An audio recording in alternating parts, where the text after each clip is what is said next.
주님 곁으로, 주님 곁으로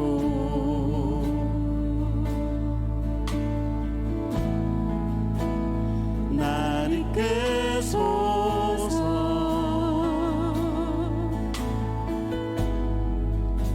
내 모든 것 다 드리며 주 품성 듣기 원하네.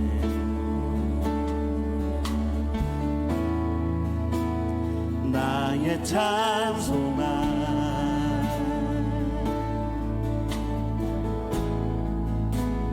그 무엇과도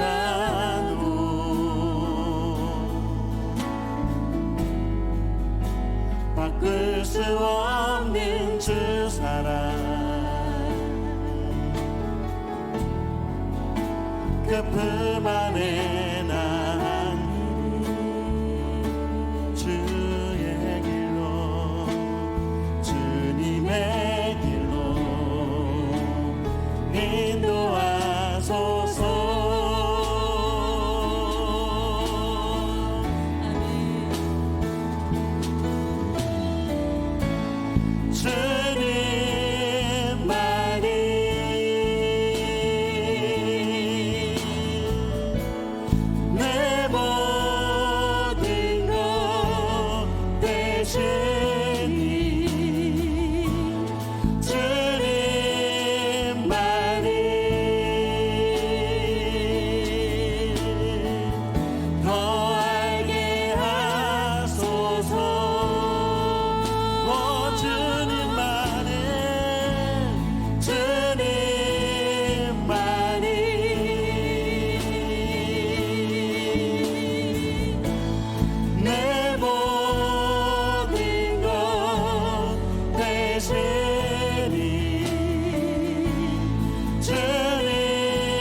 다시 한번 기도하며 믿음으로 고백합시다. 주님만이, 주님만이,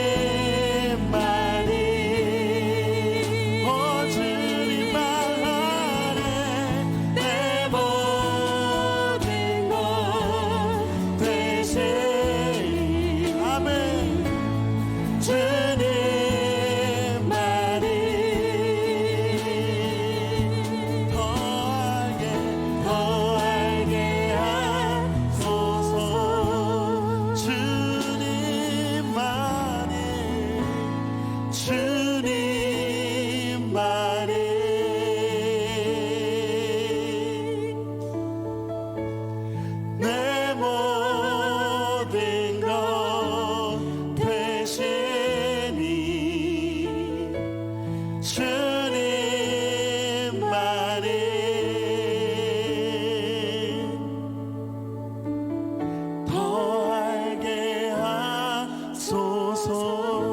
우리 주님께 고백합시다.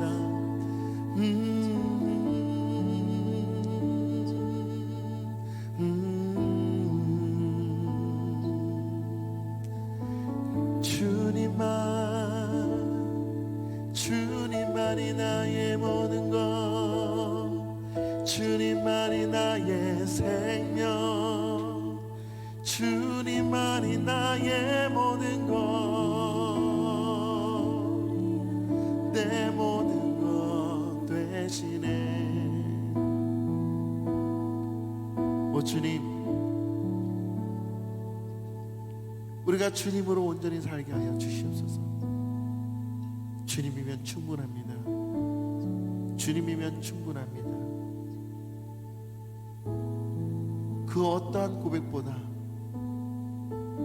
이 고백만큼 주님 앞에 온전히 설 것이 없음을 고백합니다. 주님이면 충분합니다.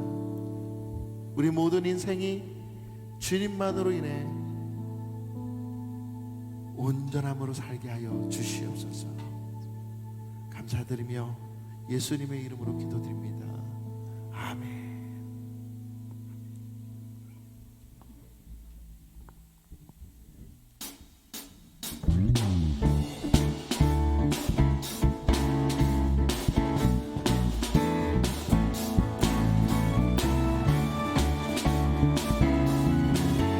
하늘 위에 주님밖에 없습니다. 우리 다 같이 신나게 찬양하겠습니다. 할렐루야.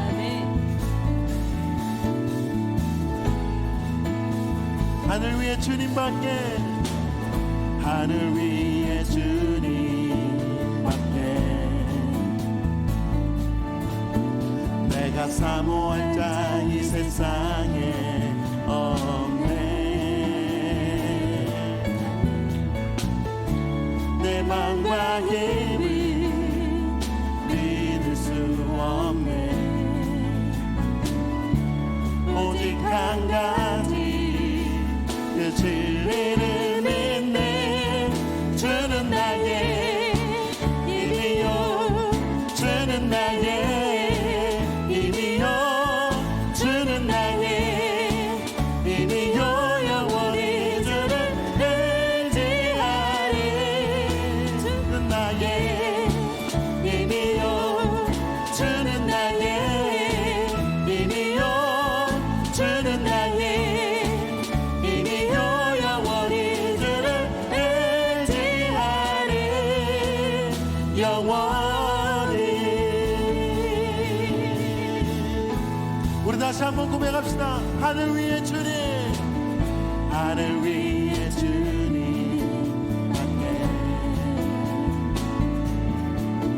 내가 사모할 자 이 세상에 없네. 내 맘과 힘, 내 맘과 힘을 믿을 수 없네. 오직 한 가지, 오직 한 가지 그 진리를 믿네. 주는 나의 힘이요, 주는 나의 힘이요, 주는 나의 힘이요. 영원히 주를 의지하리. 주는 나의, 주는 나의 힘이요, 주는 나의 힘이요, 주는 나의 힘이요. 영원히 주를 우리 목소리로 주는 나의, 주는 나의 힘이요, 주는 나의 힘이요, 주는 나의 힘이요. 영원히 주를 의지하리. 주는 나의, 주는 나의 힘이요, 주는 나의 힘이요, 주는 나의 힘이요. 영원히 주를 의지하리. 의지하리, 의지하리, 의지하리, 의지하리. 영원히. 우리 주님께 감사와 영광의 박수를 올려드립시다. 오늘도 우리의 모든 것이 되시는 주님, 우리의 찬양을 온전히 받아주시옵소서. 할렐루야. 아멘. 아멘.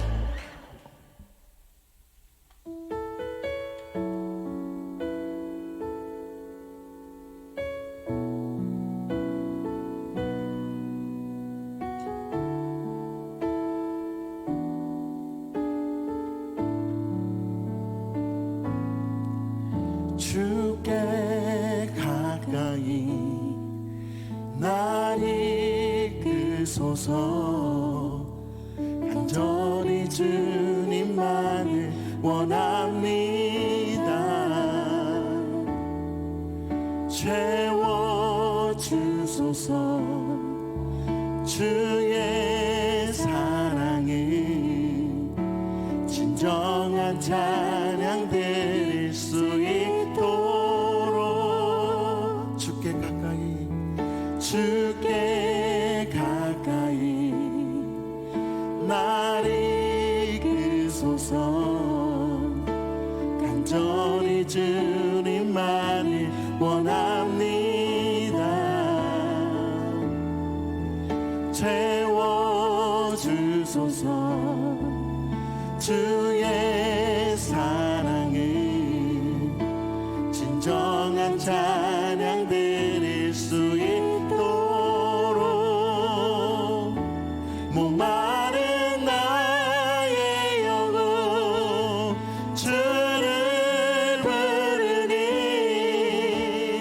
나의 맘 만져 주소서.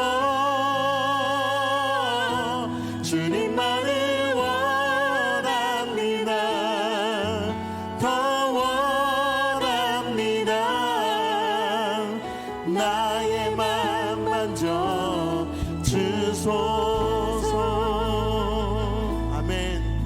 우리 다시 한번 믿음으로 고백합시다. 주께 가까이, 주께 가까이 날 이끄소서. 간절히 주님만을 원합니다. 채워 주소서. 주의 사랑이 진정한 찬양들을 수에 또 목마른 나의 영혼 주를 부르니 나의 맘 만져 주소서. 주님만을 원합니다. 더 원합니다. 나의 맘 만져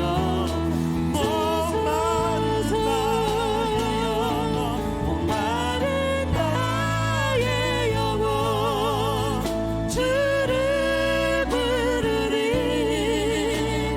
나의 맘 만져 주소서.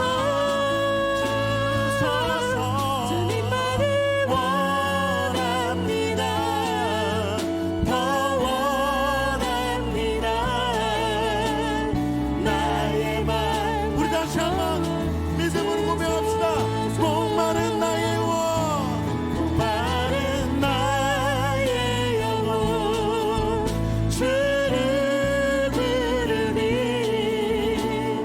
나의 맘 만져 주소서. 주님만을 원합니다.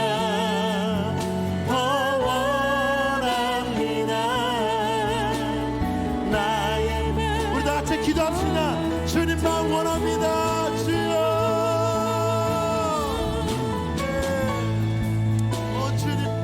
주님 오늘도 우리에게 있는 우리를 붙들어 주시옵소서. 주님만 우리의 기쁨이 되시며 주님만이 우리의 모든 생명 되심을 믿습니다. 주여 인도하여 주시옵소서. 우리가 주님만을 원하오니 이 시간 성령의 놀라우신 은혜로 붙들어 주시고 하나님만이 주장되는 거룩한 시간 되게 하시옵소서. 오직 주님만 기뻐합니다. 주님만 기뻐하길 원합니다. 예, 주님 주여 붙드시옵소서. 주님 인도하여 주시옵소서. 오 주여, 주님의 놀라우신 그 은혜로 주님의 그 이름을 부르며 나갑니다. 주여 붙드실 줄 믿습니다. 감사하며 예수님의 이름으로 기도드리옵나이다. 오늘 우리에게 주실 하나님의 말씀은 누가복음 10장 25절에서 37절 말씀입니다. 누가복음 10장 25절에서 37절 말씀을 함께 교독하여 읽도록 하겠습니다. 자, 제가 먼저 읽도록 하겠습니다. 어떤 율법 교사가 일어나 예수를 시험하여 이르되 선생님, 내가 무엇을 하여야 영생을 얻으리까? 예수께서 이르시되 율법에 무엇이라 기억되려 내가 어떻게 읽느냐? 대답하여 이르되 내 마음을 다하고 목숨을 다하며 힘을 다하며 뜻을 다하여 주 너의 하나님을 사랑하고 또한 내 이웃을 내 자신과 같이 사랑하라 하였나이다. 예수께서 이르시되 내 대답이 옳도다. 이를 행하라. 그리하면 살리라 하시니 그 사람이 자기를 옳게 보이려고 예수께 여짜오되 그러면 내 이웃이 누구니까? 예수께서 대답하여 이르시되 어떤 사람이 예루살렘에서 여리고로 내려가다가 강도를 만나매 강도들이 그 옷을 벗기고 때려 거의 죽은 것을 버리고 갔더라. 마침 한 제사장이 그 길로 내려가다가 그를 보고 피하여 지나가고 또 이와 같이 한 레위인도 그곳에 이르러 그를 보고 피하여 지나가되 어떤 사마리아 사람은 여행하는 중 거기 이르러 그를 보고 불쌍히 여겨 가까이 가서 기름과 포도주를 그 상처에 붓고 싸매고 자기 짐승에 태워 주막으로 데리고 가서 돌보아 주니라. 그 이튿날 그가 주막 주인에게 데나리온 둘을 내어주며 이르되 이 사람을 돌보아 주라. 비용이 더 들면 내가 돌아올 때에 갚으리라 하였으니 내 생각에는 이 세 사람 중에 누가 강도 만난 자의 이웃이 되겠느냐. 이르되 자비를 베푼 자니이다. 예수께서 이르시되 가서 너도 이와 같이 하라 하시니라. 아멘. 오늘 말씀의 제목을 따라 읽어보도록 하겠습니다. 종교인 그리고 선한 이유. 시작. vs 이거는 원래 종교인 대 선한 이웃인데 제가 그리고라고 썼습니다. 오늘 제목이 좀 특이하죠. 종교인이냐 아니면 선한 이웃이냐라는 것입니다. 대한민국의 코로나19가 기하급수적으로 증가했을 때 해외의 반응 어땠는지 혹시 기억하십니까? 이곳 저곳에서 대한민국을 향하여 문을 닫기 시작했었습니다. 한국 사람이라는 그 이유 하나만으로 인종차별로 욕을 했었습니다. 그리고 폭행도 가했었죠. 얼마나 많은 나라들이 대한민국을 향해 문을 걸어 잠궜는지 마치 우리 대한민국 모두가 코로나라고 비아냥거리면서 끊임없이 우리를 적대시했었습니다. 참 안타까운 일이 아닐 수 없었죠. 근데 지금은 웬일입니까? 요즘 뉴스 보면은 조금 신이 납니다.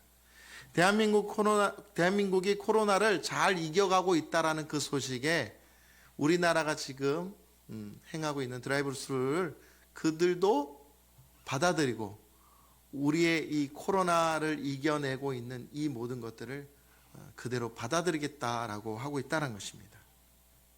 그래서 무려 47개국 이상이 대한민국 이 코로나19 진단 키트를 수입하고자 요청해 왔습니다.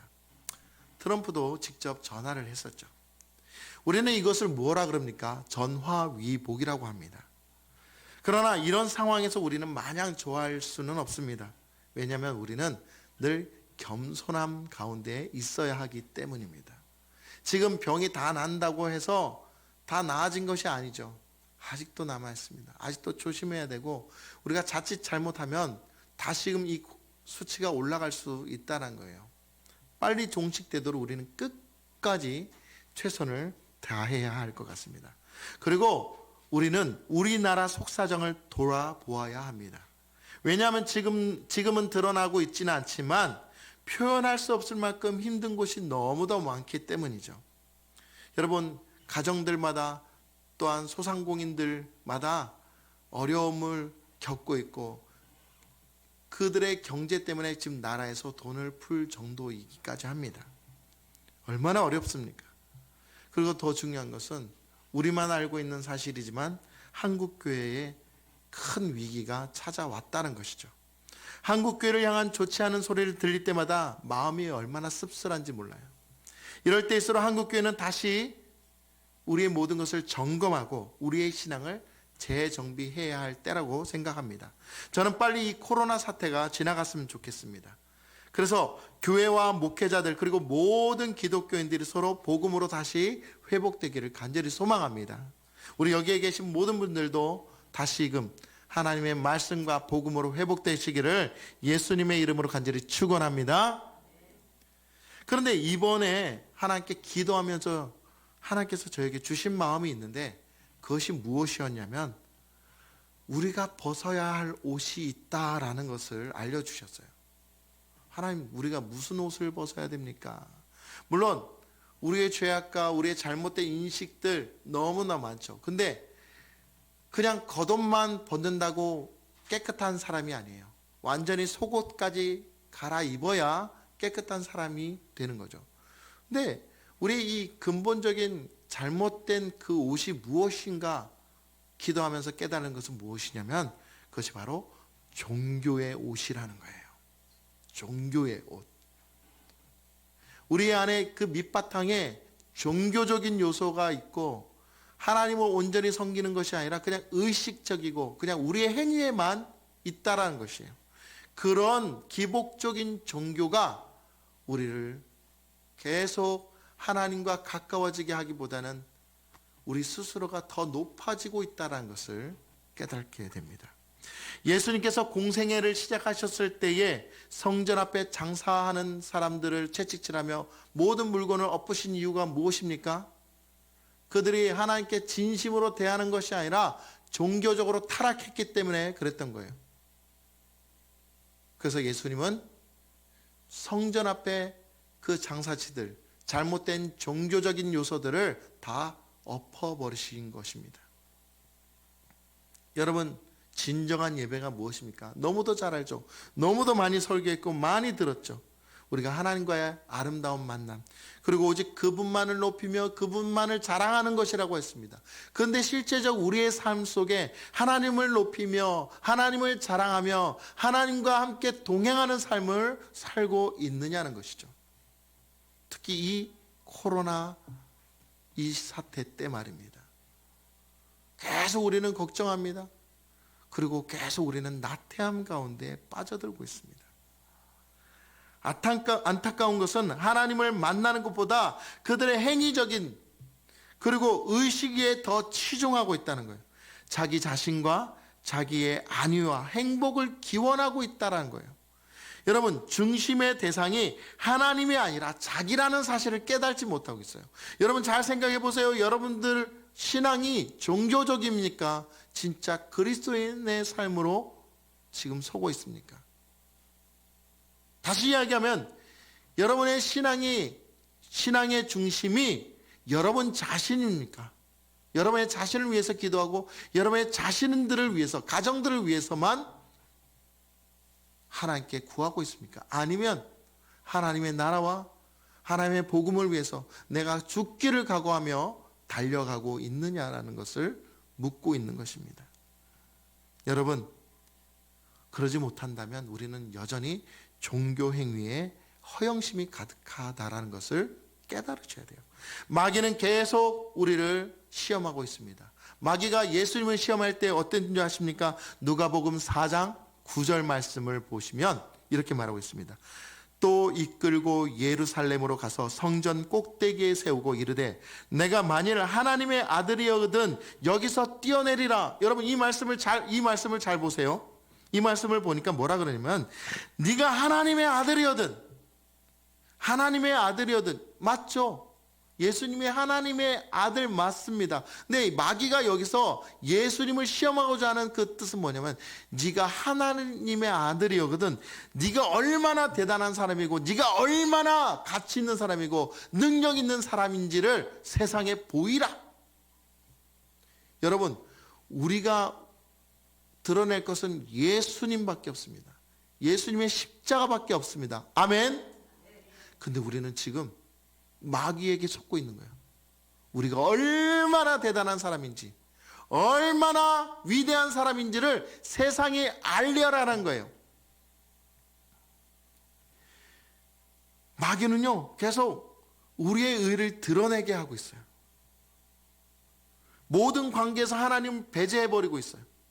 그리고 스스로의 힘이 더 대단하다는 교만 위에 서게 하고 있어요. 마귀는 늘 우리 귀 뒷전에 와서 떠듭니다. 뭐라고 떠드냐면 네가 그 유명한 설교 잘하는 목사라면 네 말 한마디면 모든 사람들이 다 감동받고 따를 것 아니냐. 네가 만일 그렇게 교회 일 열심히 하고 헌금도 잘 내던 장로라면 그럼 네 말 한마디로 네 목사님도 네 말 앞에 벌벌 떨고 성도들도 따를 거 아니냐. 네가 그렇게 찬양을 멋지게 아름답게 잘하면 많은 사람들이 네 찬양에 감동받을 거 아니냐. 네가 공부 잘해서 세상을 거느리고 마음대로 할 수 있는 힘 있는 자가 되면 많은 사람들이 너를 우러러 존경할 것이고 네 발 앞에 벌벌 길 거 아니냐. 마귀는요 지금도 우리를 그런 유혹 속에 가다 놓고 우리로 하여금 계속 높아지게 만들고 있다는 거예요. 우리의 우월감, 자기 우월감에 빠지게 하고요, 자기 힘으로 대단한 사람인 것을 나타내게 하고 남을 누르고 올라가려고 하고 있다는 거예요. 마귀가 예수님을 높은 곳으로 모셔 올라간 것처럼 우리도 계속 높은 곳으로 올라가서, 자 보아라, 네가 다스릴 세상이다. 자 보아라, 네가 누릴 세상이다. 하나님 너의 도구야. 그러니까 네가 원하는 것 계속 기도해. 네가 되고 싶은 것 기도해. 하나님 들어주실 거야. 뭔가 비슷한 것 같은데 잘 보면은 다릅니다. 그래서 이걸 이단이라고 부르는 거죠. 신천지 보십시오. 14만 4천 명 돼서 천국에 갈 것이다. 그들은 예수 그리스도의 보혈의 십자가의 은혜와 우리가 정말 많은 사람들이 주님으로 인해서 살아야 된 것이 그들에겐 삭제가 됐고 오직 이만희를 위해서 살고 있다는 거예요. 타오르는 욕심, 욕망에 끊임없이 목마르게 해서 다른 사람들은 안중에 없습니다. 그저 누구보다 내가 최고면 된다, 내가 잘 되면 되고 우리 자신만 잘 되면 된다라는 그런 의식 속에 빠져들게 하고 있어요. 이것이 바로 종교적인 삶인 거예요. 그 종교적인 게 뭐냐면은 내가 정상을 누리고자 하는 그 욕망이 우리에게 우상이 되는 거예요. 그리고 그 우상을 기복적인 행위로서 자꾸만 우리에게 마음에 불을 붙이는 거예요. 그래, 그렇지. 오늘 성경에 나오는 바리새인과 그 다음에 제사장, 레위인, 바로 그런 사람들이 처음에는 정말 하나님을 위해서 세워졌는데 그들이 변질되어서 이런 종교인이 되고 말았던 겁니다. 그래서 예수님이 그들을 두고 개라고까지 표현하셨던 것입니다. 자기의 욕망과 욕심이 얼마나 어리석은 행동인가를 모르고 있습니다. 지금 우리도 종교적인 의식 속에 빠져 있음을 모르고 있습니다. 예수님은 자기를 그런 조건으로 시험케 하는 사단에게 단호하게 말씀하셨습니다. 누가복음 4장 12절에 이렇게 말씀했습니다. 주 너의 하나님을 시험하지 말라. 근데 오늘 우리의 삶이 혹시 주님을 시험하고 하나님을 시험하고 있지 않느냐는 것입니다. 여러분, 신천지 얘기 또 다시 하면은 그들은 반성이 없습니다. 이번 코로나를 통해서 120억 원을 그냥 너무 떳떳하게 복지공동모금회에 기부했습니다. 그리고 목에 힘을 주면서 잘난 체하면서 자신 있게 사단법인에 등록하려고 했었습니다. 어느 정도 내가 값어치 있는 그런 행동을 했으니 목에 힘을 주고 알아달라는 겁니다. 우리 단체가 위대한 것을 알아달라는 것입니다. 선의의 피해자라고 스스로 말하고 있습니다. 선의의 피해자입니까? 악의 가해자이죠. 여러분, 신천지는 정말 어리석은 집단이와 바보 같은 사람들입니다. 그들의 거짓이 다 밝혀지고 있는데도 아랑곳하지 않고 뻔뻔하게 짝이 없습니다. 세상에 돈이면 다 된다라는 그런 종교적인 의식도 갖고 있다라는 거예요. 이만희, 돈이면 다 되는 거예요. 전도 못하면 벌금 내라고요. 여러분, 대한민국 교회가요, 한국 기독교가 그런 식으로 했다가는 여러분 정말 하나님의 심판이 있게 될 거예요. 전도 못하면 돈 내라, 벌금 내라고요? 돈 내기 싫어서 전도합니까? 벌칙 받기 싫어서 전도합니까? 예수 믿습니까? 잘못된 거예요, 그 자체가. 이들은 정말 교만하고 어리석은 반인륜적인 이단 종교 집단입니다. 이들도 결국 자기 안위와 행복을 위해 기복적인 신앙, 잘못된 길로 걸어가고 있다는 것이죠. 매우 안타까운 현실입니다. 여러분, 잘 보면 결국 문제는 어디서부터 시작했느냐? 우리의 모든 삶의 문제는 어디서부터 시작하면 자기 자신의 안위와 욕망과 욕심을 가지기 시작했을 때부터 시작된다는 거예요. 관계 문제가 왜 그렇습니까? 자기 것을 찾기 때문에, 손해보지 않으려고 하기 때문에, 자존심을 지키려 하기 때문에 그렇다는 거예요. 물론 중요할 수도 있어요. 그런데 우리에게 드러나야 되는 것은 우리 자신보다 주님이어야 된다는 거예요. 왜 그러잖아요. 우리 툭 건들면 예수, 툭 건들면 예수가 나와야 된다고 그랬잖아요. 우리는 죽어도 예수를 위해서 살고 살아도 예수를 위해서 살아야 된다고 늘 우리가 그렇게 기도하고 있지 않습니까? 근데 우리 삶이 지금 잘못 가고 있는 거예요. 사랑하는 성도 여러분, 우리가 올바르게 믿음 생활해야 하는 이유는 바로 이와 같이 않기, 신천지와 같이 잘못된 종교적인 삶이 되지 않기 위해서인 것입니다. 우리가 예수를 잘 믿으면 주님 반드시 우리를 책임지시지 않겠습니까? 아멘. 진정한 복음을 만난 사람은 결코 자기 자신과 자기의 영광을 위해서, 욕심과 욕망을 위해서 사는 사람이 아니라는 것입니다. 우리가 복음으로 사는 길은 내가 없어야 돼요. 내가 아닌 오직 예수만 있으시기를 예수님의 이름으로 간절히 축원합니다. 그러므로 마귀가 여러분들을 유혹하고 떠드는 그 소리를 조심해야 됩니다. 속아 넘어가서는 안 됩니다. 여러분들의 입장과 여러분들의 그 억울함, 권리, 주장, 인권, 이익, 이것을 계속 욕망과 욕심으로 불러일으키는 마음이 있으면 마귀가 지금 우리를 시험하고 있다는 것을 즉시 깨달으셔야 돼요. 절대 속아서는 안 돼요. 우리는 이미 십자가에 죽은 그리스도인들임을 믿으시기 바랍니다. 나는 죽고 예수로 살아간다. 나는 죽고 예수로 살아간다. 예수님의 부활로 새 생명을 얻게 되었고 성령님으로 인해서 새로운 능력, 새로운 권세로 말미암아 이 땅을 복음으로 온전히 물들이게 할 거룩한 자들이라는 것이에요.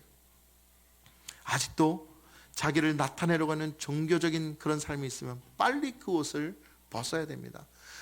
깨닫지 못하면 오늘 주님이 여러분의 마음 그 곳에 들어가셔서 깨닫게 하실 것입니다. 깨어 간절히 주님을 소망하시기를 부탁드립니다. 자, 그러면 제가 이 코로나19로 인해서 사회적인 현상이 무엇인지 한번 생각을 해보았습니다. 지금 이 코로나19로 인해서 많은 어려움을 겪고 있다 그랬죠. 세 가지로 제가 정리를 해보았는데, 첫 번째로는 기저질환을 앓고 계신 분들이 너무나 많은 목숨을 잃고 계셨다는 거예요. 지금도 돌아가시고 계셔요.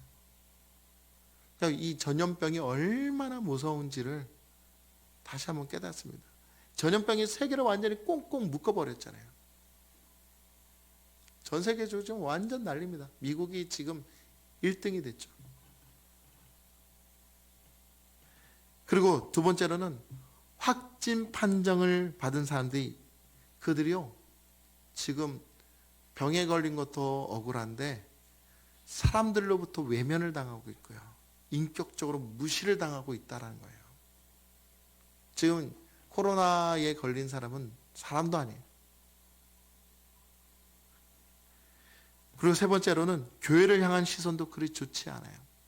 교회가 지금 코로나를 전파하는 무슨 집단인 줄 알아요. 악의 집단인 줄 알고 있어요. 예배 모임 특성상 코로나가 감염되기 쉬운 그런 가능성이 높은 곳일 수도 있어요. 그래서 우리가 지금 서로 마스크를 쓰고 조심만 하고 있는데, 무조건 이 예배 모임에 대해서 행정적인 처분으로 위협을 주는 것은, 이거는 큰 무리가 있다라고 저는 봅니다. 그러나 교회 실정상 그럴 수밖에 없는 것을 알기 때문에 우리가 스스로, 정부의 그런 계책이 아니라 스스로 조심하고자 하는 거예요. 꼭 명령이 있어야 우리가 그 명령을 받는 존재입니까? 교회는 주님의 명령에 따라 움직이는 그런 곳입니다. 그렇기 때문에 우리 스스로가 조심하고 있을 뿐입니다. 근데 세상은 교회를 얼마나 비판하고 폄하하는지 모릅니다. 그래서 저는 참 마음이 불편합니다. 영적인 일들이 하나님의 일하심에 대해서 존중하기보다는 오히려 세상 잣대로 판단하고 깎아내리고 비판하고 있는 것을, 이것이 정말 그들이 잘못하고 있다는 거예요. 실수하고 있다는 것을 말해주고 싶습니다. 여러분, 그러나 우리는 어떻게 됩니까? 이런 사회적인 현상 가운데서 어떠한 마음을 갖고 있느냐가 참 중요합니다. 어떤 마음을 갖고 있느냐. 여러분은 어떻습니까? 저는 이 기회가 준비하는 기회가 됐으면 좋겠다. 여러분, 이것이 저는 끝이 아니라고 생각합니다. 여러분들에게도 말씀드렸죠. 여러분들도 알고 있죠. 이게 끝이 아니다. 계속 이런 일들이 반복될 것이다. 아열대 기후가 되니까요. 어제 제가 TV를 잠시 봤는데 아열대 기후가 되니까 지금 우리 주위에 많은 우리가 접하지 못한 전혀 생소한 그런 위협적인 요소들이 자라나고 있더라고요. 제가 어제 TV를 본 게 뭐냐면 독버섯이에요. 아열대 기후가 되니까요. 그 뜨거운 지방에 나는 그런 독버섯들이 지금 우리나라에 온통 다 덮여 있다라는 거예요. 그러니까 아이들이 흙을 잘못 만져도 그 독버섯만 만져도 큰일 나는 거예요. 독충도 막 생기기 시작했어요. 그리고 지금 우리가 숨쉬고 있는 이 공기 어떻습니까? 더 악해질 거예요. 더 나빠질 거예요. 물도 어땠어요? 이 서구에 사는 우리 모든 시민들 어땠습니까? 녹물 어지간히 먹었지 않겠습니까? 먹는 거, 마시는 거, 우리가 또 마시는 공기부터 모든 것, 우리가 또 만져지는 모든 것들이 다 지금 우리에게 너무나 큰 위협적으로 다가오고 있다는 것을 우리는 지금 실감해야 됩니다. 근데 지금 이 코로나까지도 왔어요. 그러니까 우리는 지금 정말 준비하지만 않으면 안 되겠다. 무엇을요? 주님 오실 날을 위해서 우리는 지금 준비해야 되고 마지막 때란 것을 위해서 준비해야 되고 열심히 믿음으로 기도하며 믿음으로 말씀을 보며 믿음의 삶을, 믿음의 말을, 믿음의 각오를 가지고 행동해야 한다는 것입니다. 여러분, 정말 우리는 이 때를 나태하게 보내서는 안 돼요. 아무렇게나 보내면 안 돼요. 그냥 집에 가만히 웅크리고 아무것도 하지 않으면 안 되는 거예요. 학생들도 지금 요즘 학교에서 무진장 공부를 시키고 있죠.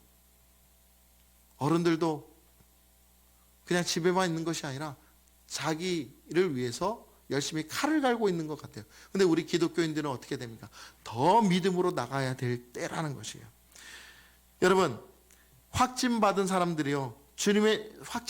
받은 사람들, 그들을 본 주님의 마음은 과연 어땠을까? 저도 그것도 한번 생각하게 되었습니다. 죽음을 맞이했던 140여 명의 그 돌아가신 분들, 주님은 어떠한 마음을 가지고 계실까? 그것도 한번 생각해 보았어요. 뿐만 아니라 이렇게 비난하고 있는, 교회를 비난하고 있는 그들을 보시는 주님은 어떠하셨을까? 비난받고 있는 교회는 지금 어떻게 주님이 보고 계실까? 우리도 어떻게 보아야 될까요? 저는 여러분들에게 무엇을 준비하며 나가야 되는가? 그것은 바로 주님의 마음을 갖는 것부터 시작해야 돼요. 종교적인 옷을 벗기 위해서는 주님의 마음을 가져야 돼요.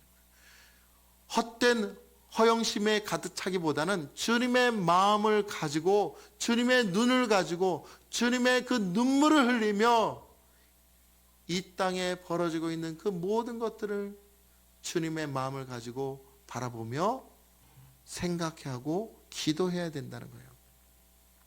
여러분, 주님은 지금 이 순간도 우리를 찾아와 주시고 그들을 찾아가 주시며 그들의 아픈 부위를 만져주고 계심을 믿으시기 바랍니다. 그럼 우리가 주님을 닮은 사람들이라면서요.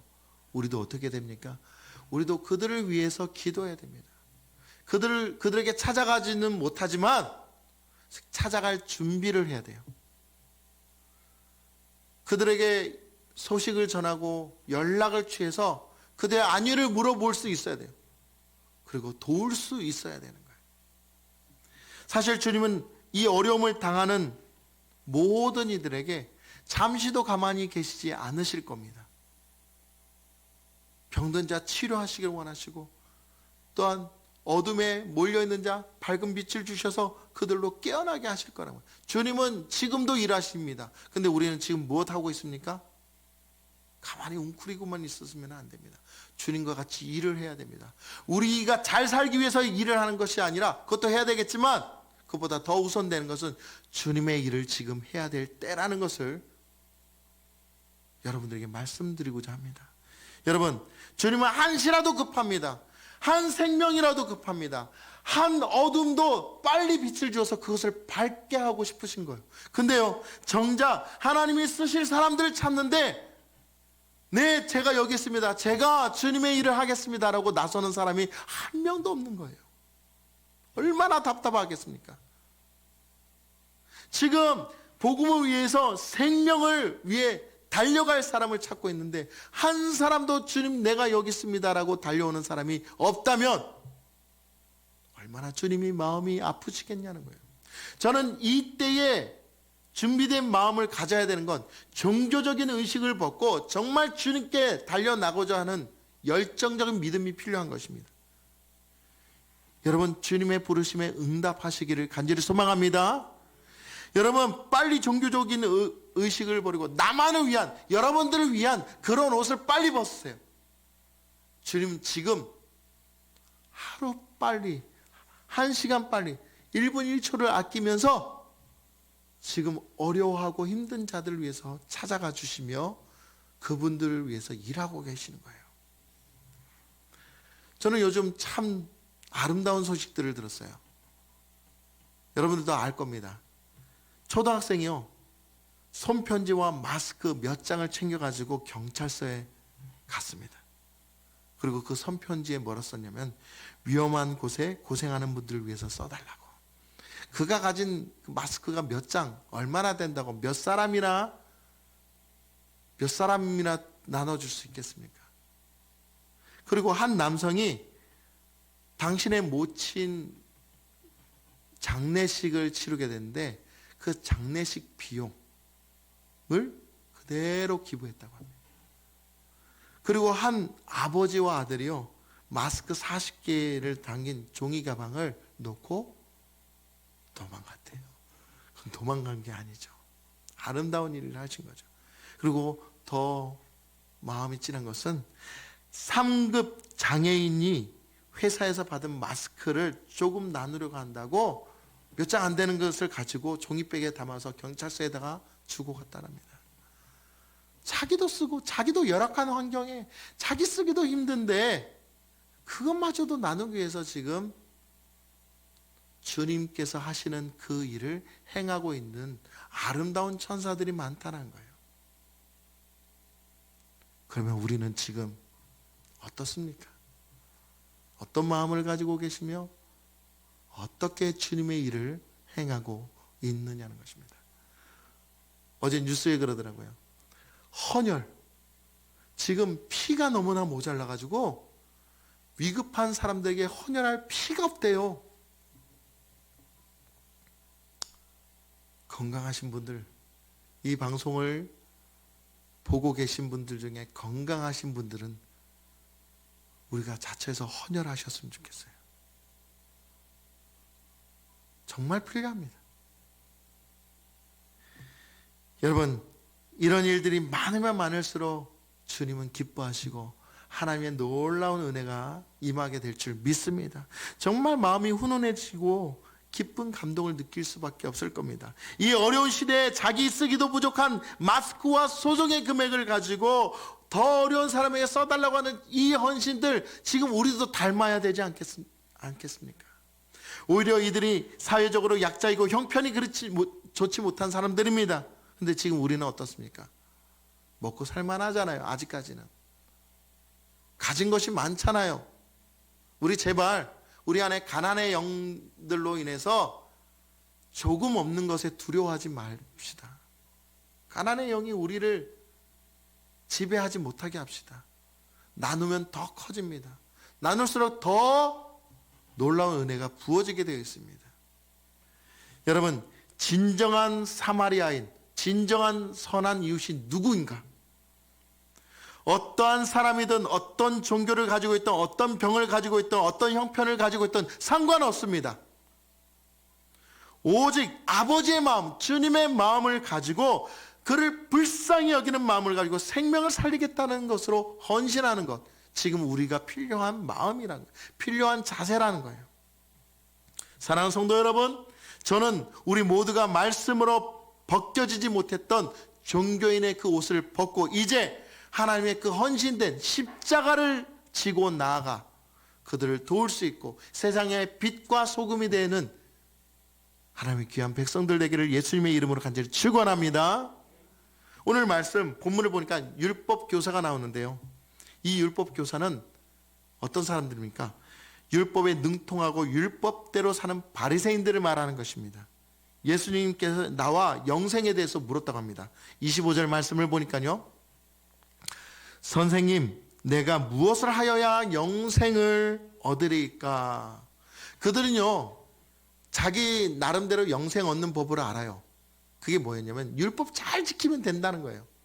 근데 보니까 많은 사람들이 당신 보러 선생님인데 그 선생이라는 당신은 과연 영생을 얻는데 어떻게 해야 되는가? 라고 물었어요. 모르고 묻는 것이 아니었겠죠. 그랬더니 예수님은 그들이 원한 대로 말씀해 주셨습니다. 율법에 뭐라고 기록되었는지 오히려 물어본 것이죠. 그랬더니 이 율법학자가 자신을 뽐내면서 알고 있다는 거예요. 27절에 이렇게 말하고 있습니다.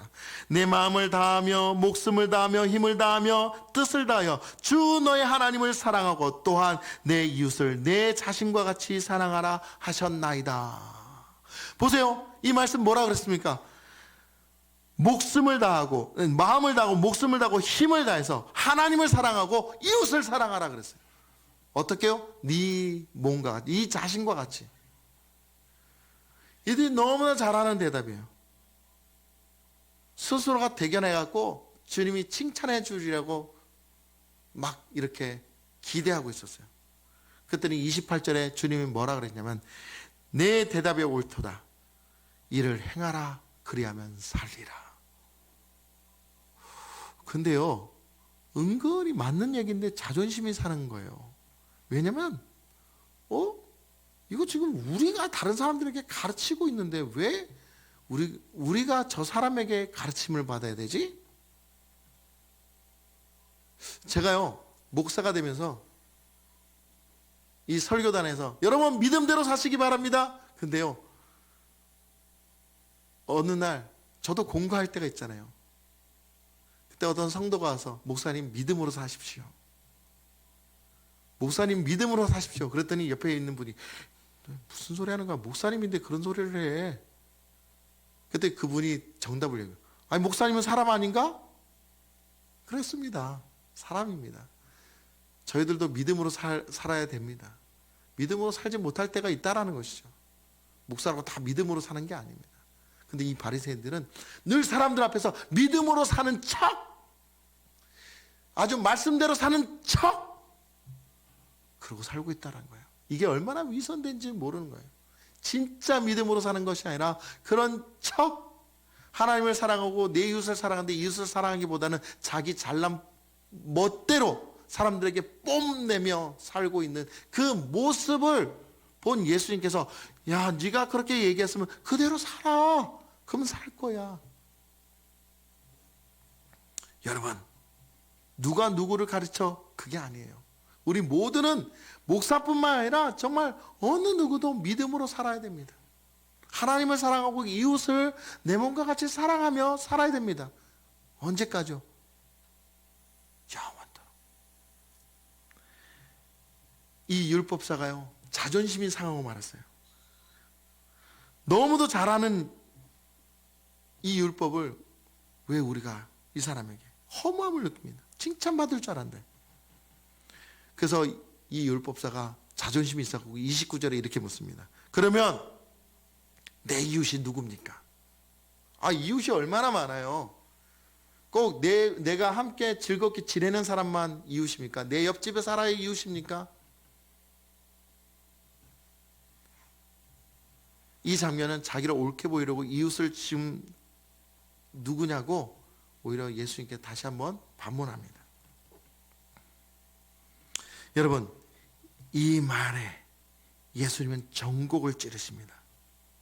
적나라하게 그들의 잘못된 것을 찔러주십니다. 그래서 30절에 예수님께서 그에 대한 대답으로 말씀하시기 시작했습니다.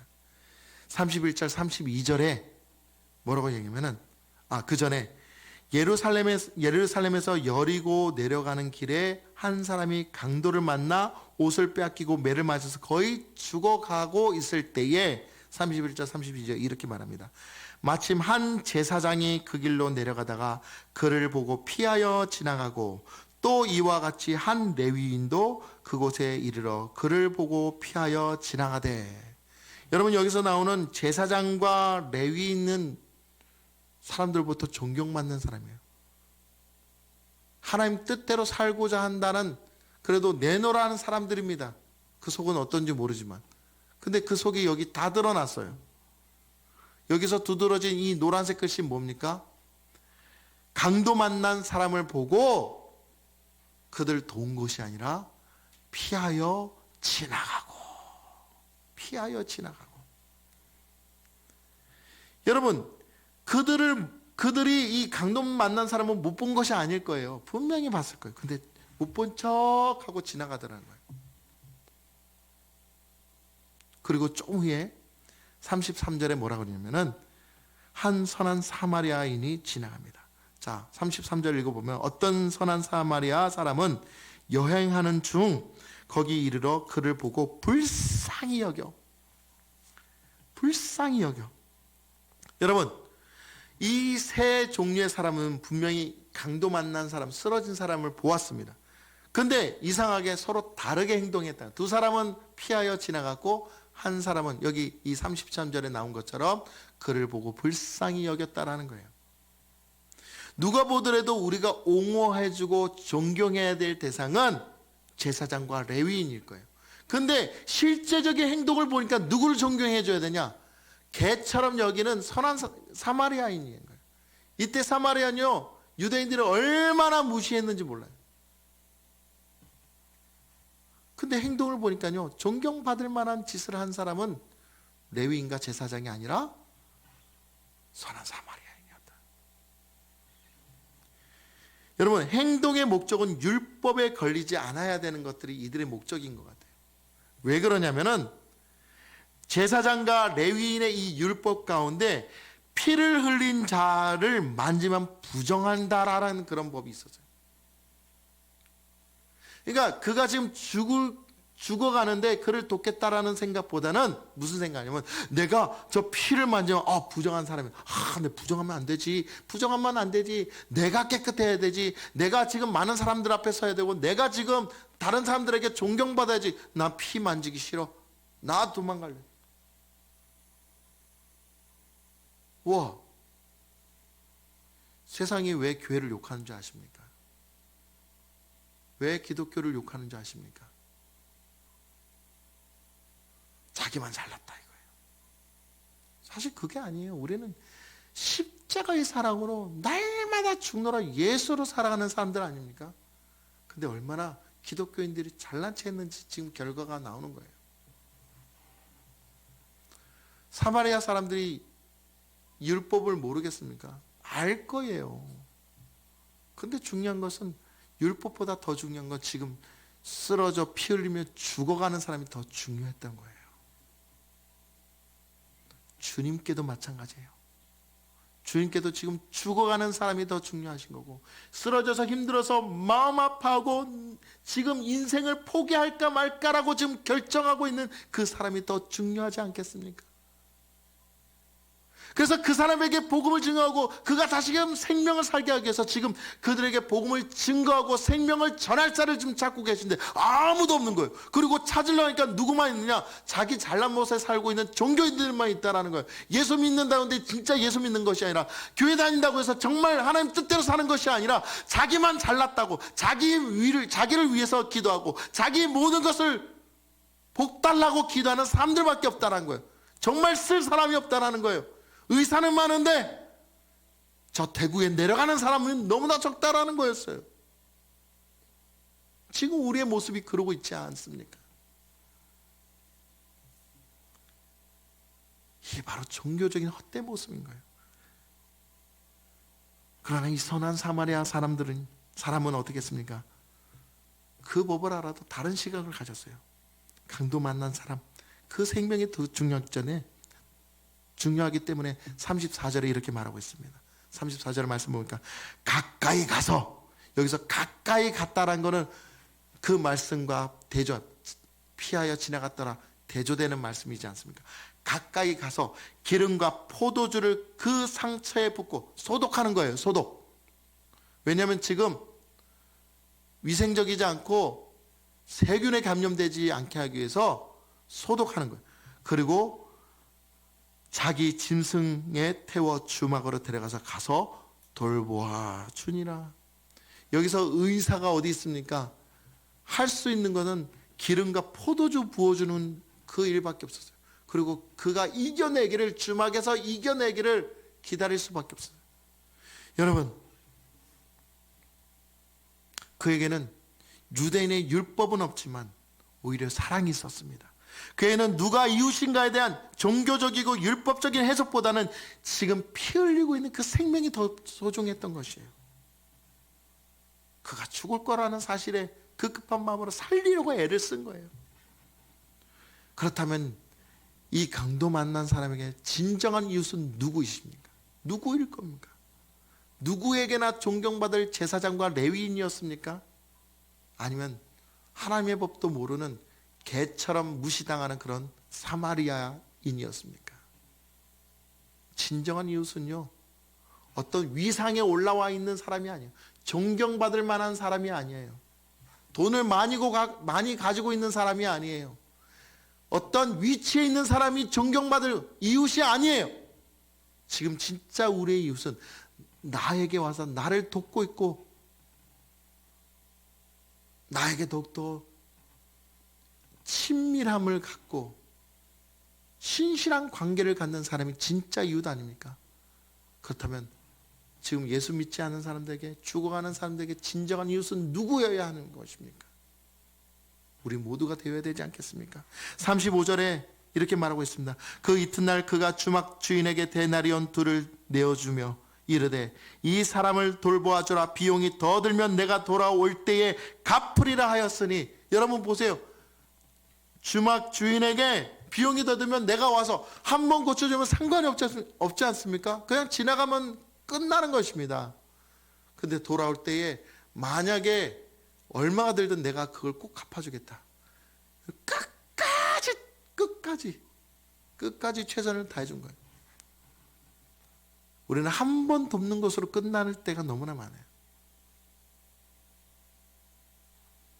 그렇지 않아요. 한 번 기도해주면요, 끝까지 기도해야 되는 거예요. 여러분, 우리가 다른 사람을 중보 기도하면요, 응답 받았다고 끝나는 것이 아니라 응답 받고도 계속 기도해야 되는 거예요. 이게 진정한 그리스도인의 모습인 거예요. 기독교인들도 물론 좋은 일을 많이 합니다. 근데 교회가 좋은 일을 하는 겁니까? 아니면 내가 믿는 자로서 좋은 일을 해야 할까요? 알아서 목사님이 하시겠지, 교회가 알아서 하겠지, 이런 태도로 살아서는 안 돼요. 우리 스스로가 정말 하나님의 백성으로서, 그리스도인으로서 지금 힘들고 어려워하는 사람들을 찾아가야 돼요. 그래서 우리는 여러분 빨리 헛된 종교인의 옷을 벗어버리고 누추하고 아무것도 가진 것이 없다 할지라도 우리가 손수 도울 수 있는 사람을 위해서 기도하고 그들에게 안부를 전하며 심지어는 우리가 기부도 할 수 있어야 하는 것입니다. 그래서 제목에 종교를 넘어서 선한 이웃으로, 따라합시다. 종교를 넘어서 선한 이웃으로. 우리는 바로 이러한 태도가 필요하다는 거예요. 여러분, 아까도 말씀드렸죠. 제사장과 레위는 종교에 능통한 사람이라 그랬어요. 정치적으로, 사회적으로, 종교적으로 어떠한 위치에 있기 때문에 많은 사람들에게 정말 존경받는 사람. 근데 그게 어떤 위치로서의 존경이지 마음으로서의 존경은 아닐 거라고 생각해요. 많은 사람들이 공부 잘하면 똑똑해질 거라고 생각하죠. 근데 공부 잘해야 되는 그 목적은 이 세상에서 좋은 거 누리라고 지금 우리 자녀들 그렇게 가르치고 있지 않습니까? 저는 우리 자녀들이요, 여기 있는 자녀들, 그리고 집에 있는 자녀들 꿈이 있습니다. 하나님께 쓰임받는 도구가 되시기를 간절히 소망합니다. 우리 부모들 그렇게 가르칩시다. 어느 위치에서 돈 많이 버는 것 그거 바라지 맙시다. 버리는 거예요. 사람 버리는 거예요. 영어 잘하고 수학 잘 풀고 공부 잘하고 그 목적은 하나님께 쓰임받으라고. 진짜예요. 오늘 말씀에 종교가 똑똑한 사람이 있는데 그 사람이 똑똑하면 뭐합니까? 실질적으로 돕지 못했는데, 자기만을 위했는데, 예수님의 비유는 지금도 많은 사람들에게 큰 깨달음을 주고 있어요. 그래서 우리는 종교인의 모습이 아닌 어떻게 되면 좀 더 낮은 자들의 모습, 좀 더 그들의 실상을 보면서 그들과 함께 하고자 하는 그런 마음을 가져야 돼요. 여러분, 교회가 아까도 말씀드린 교회가 세상으로 욕을 먹는 그 이유가 무엇이냐면은 근본적으로 보면은 수많은 예배와 성경 공부를 배우기는 합니다. 근데 이 배운 지식들이 풍부할지는 모르지만은 실제적 세상으로 그것을 적용하지 못하고 있다. 적용의 문제예요. 얼마나 적용하고 있는가.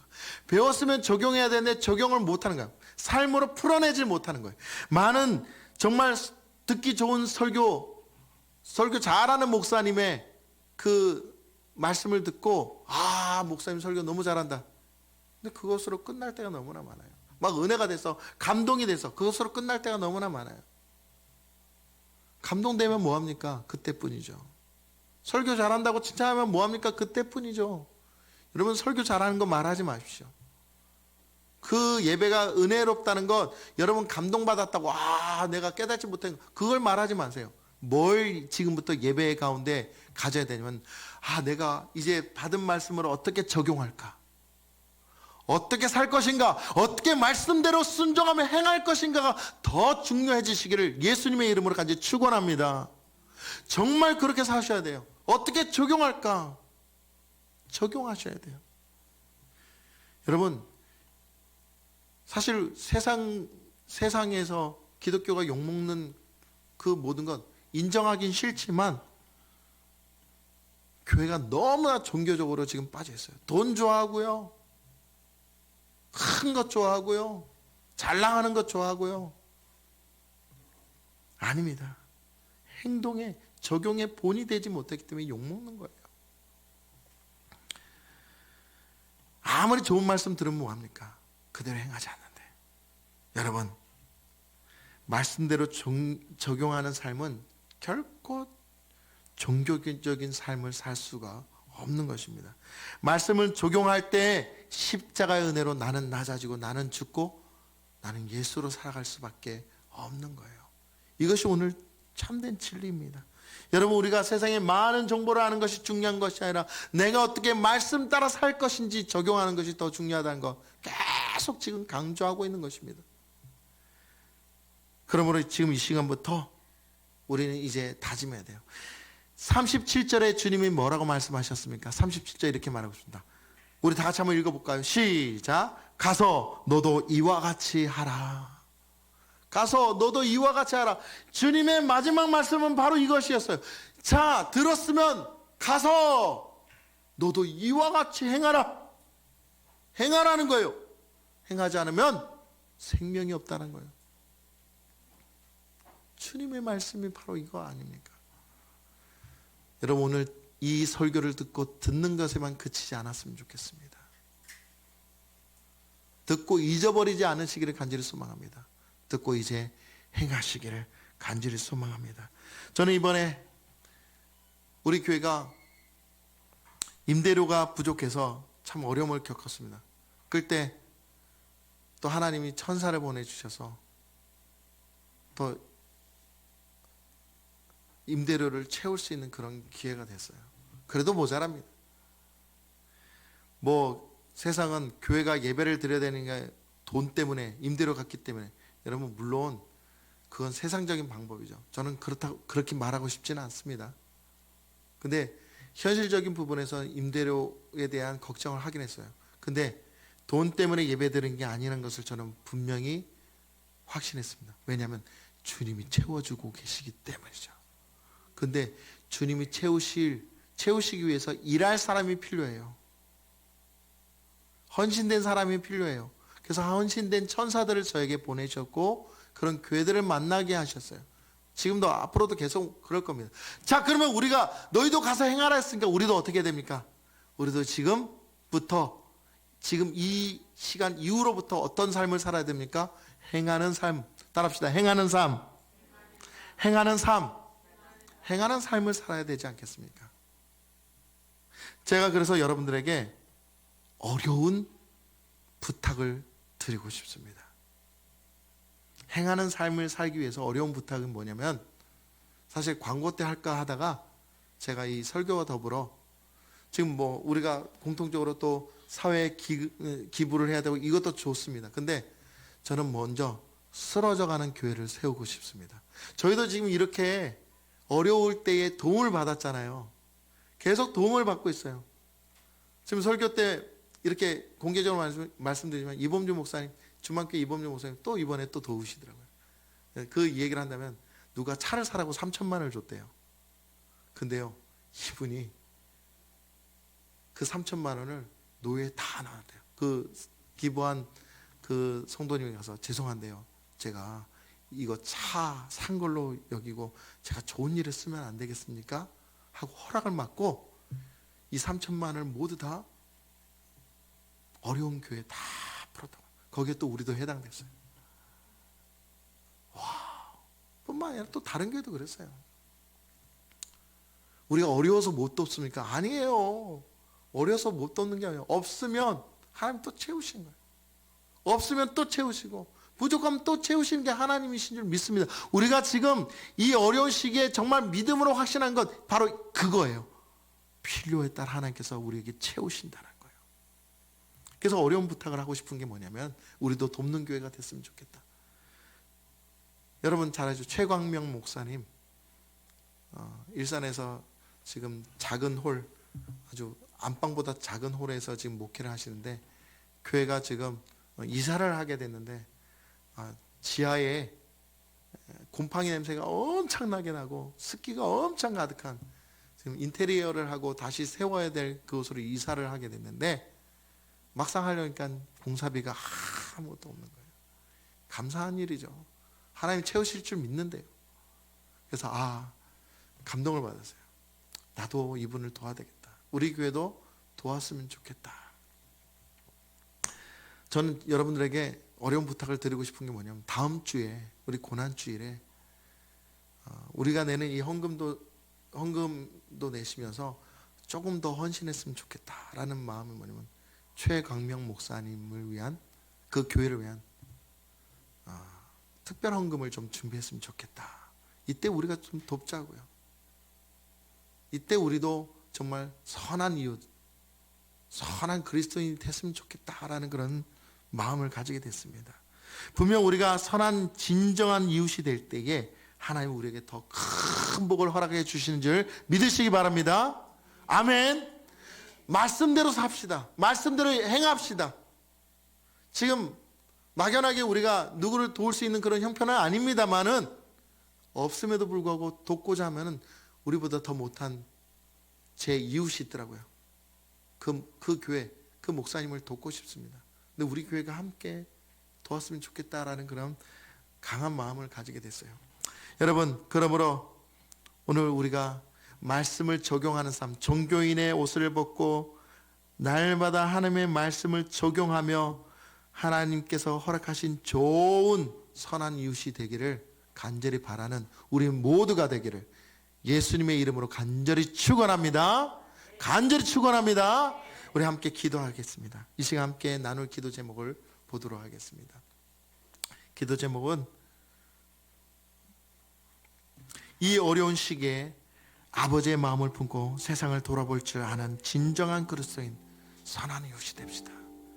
세상 풍조와 교회를 향한 비판과 비난으로 의기소침하지 말고 늘 우리에게 구원을 주시는 하나님을 향한 믿음으로 온전히 서서 나아가게 하옵소서.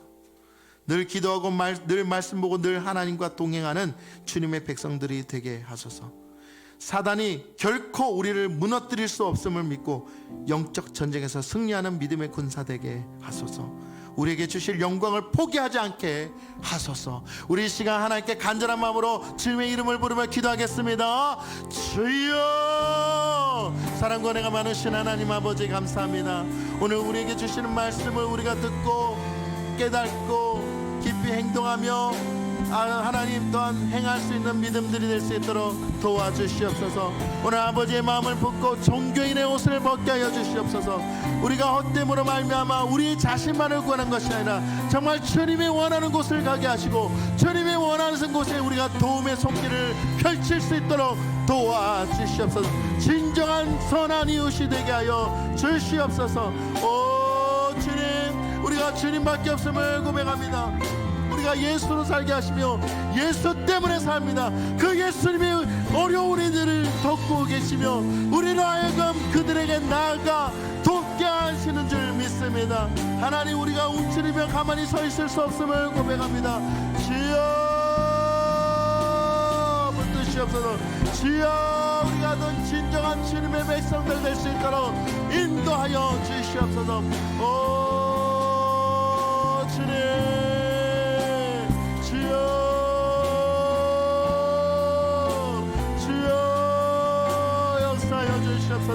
사단이 결국 우리를 무너뜨리지 않게 하시고 영적 전쟁에서 승리하며 이기며 나아가게 하여 주시옵소서. 하나님이 주실 그 영광을 포기하지 않는 말씀을 적용하며 사는 하나님의 거룩한 백성들 될 수 있도록 도와주시옵소서. 우리 함께 찬양하겠습니다. 주 품에 주 품에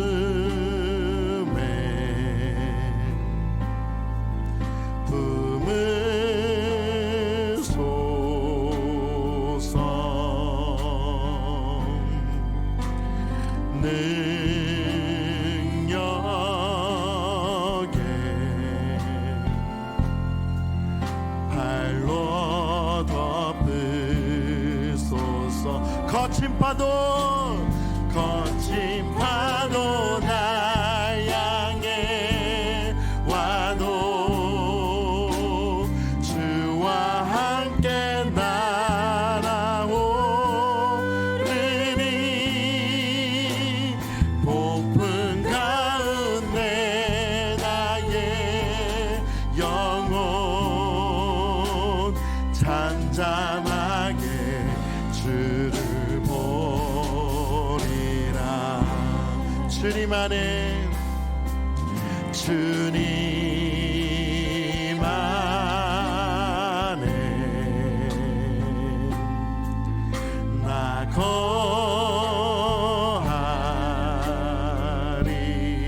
주 능력 주 능력 나 잠잠히 거친 파도 날 향해 와도 주와 함께 날아오르네. 폭풍 가운데 나의 영혼 잠잠하게 하십니다. 잠잠하게 주를 보리. 우리 다시 한번 거친 파도 날 향해 와도 주와 함께 날아오르네. 폭풍 가운데 나의 영혼 진담하게 주를 보리라. 그렇습니다. 주님, 오늘도 주님의 말씀 가운데 우리를 품으시고 인도하여 주셨음을 감사드립니다. 주님의 능력의 팔로 우리를 덮어주셨고 인도해 주신 줄 믿습니다. 그러므로 우리가 우리의 삶에 거친 파도가 덮쳐와도 폭풍 가운데 우리가 비를 맞고 힘들어 쓰러질 것 같아도 지금 우리의 손을 붙들고 계시는 분은 오직 주님이신 줄 믿사오니 우리가 힘들어도 어려워도 이 순간만을 더욱더 하나님께 온전히 드리고 주님이 찾으시면 네 주님 제가 여기 있습니다, 주님 쓰시옵소서, 네 주님 우리를 사용하여 주시옵소서, 주님의 말씀대로 행하며 살겠습니다 라고 나아가는 믿음의 군대들이 될 수 있도록, 군사들이 될 수 있도록 인도하여 주시옵소서. 우리도 쓰임받기를 원합니다. 이제 종교인의 옷을 벗어버리고 우리만을 위한 기도가 아닌 정말 하나님을 위한, 하나님께서 쓰시고자 하는 그곳에 쓰임받는 빛과 소금이 되어서 온전히 하나님께서 기뻐하시는 거룩한 백성들 될 수 있도록 도와주시옵소서. 주님, 오늘도 우리 사랑하는 성도들 믿음으로 일주일을 열심히 살아갈 수 있도록 도와주시옵소서. 특히 행복한 광성교회 인도하여 주시고 재정적으로 주님께서 이끌어 주실 줄 믿습니다. 어려워도 더욱더 우리는 돕기를 원합니다. 더 돕는 자들이 되게 하여 주시옵소서. 감사를 드리며 거룩하신 예수 그리스도의 이름으로 간절히 기도드리옵나이다. 아멘. 지금은 우리 구주 예수 그리스도의 은혜와 하나님 아버지의 극진하신 사랑과 성령님의 감화감동 교통역사 충만하신 은혜가 종교인이 아니라 선한 이웃, 선한 그리스도인이 되어서 하나님의 말씀에 행하며 더욱더 주님이 행하신 것처럼 우리도 돕고 사랑을 증거하며 전파할 수 있으며 직접적으로 적극적으로 돕기를 원하는 우리 사랑하는 성도들과 가정들과 모든 이들 머리 위에, 그리고 행복한 광성교회 위에 이제로부터 영원토록 함께 계시기를 간절히 축원하옵나이다. 아멘.